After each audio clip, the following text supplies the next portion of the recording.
E essa aqui, algumas DSTs podem ser transmitidas por picada de inseto.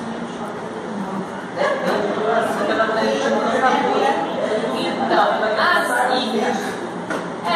a zika, a zika tem muita coisa se estudando, é uma doença muito recente, né?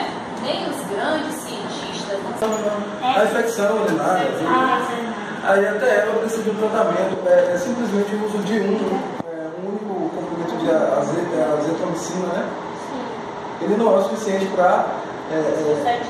Então tem muita automedicação. Então a pessoa às vezes passou já por ter um conhecimento superficial e vai lá e compra um medicamento desse tom, ou toma uma bezetacina, com vergonha, e toma e acha... A abordagem medicamentosa dessas doenças exatamente porque o objetivo é realmente a prevenção e a orientação, certo? Mas não está dizendo qual medicamento você vai tomar, porque assim, um medicamento X pode ser que é o que preconiza se manter nesse paciente.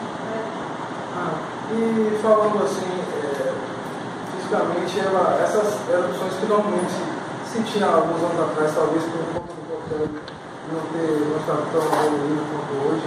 Hoje em dia a gente pode identificar essas erupções na pele, ou da cabeça, dos braços, a queda de cabelo. Pode dominar.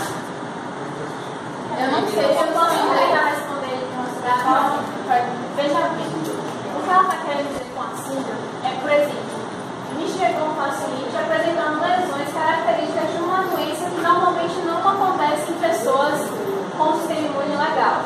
Então aí eu já vou suspeitar que aquela pessoa tem uma deficiência imunológica e eu vou investigar se essa deficiência imunológica é realmente a síndrome da imunodeficiência adquirida HIV.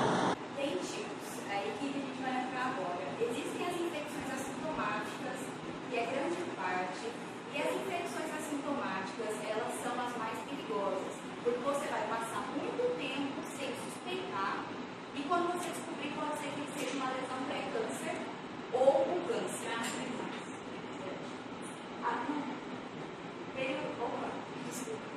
Período de incubação. O período de incubação ele varia, mas no caso das perigosas, que eu acabei de falar, que são as sintomáticas, pode levar até 10 anos. Então você pode pegar hoje o HPV e daqui a 10 anos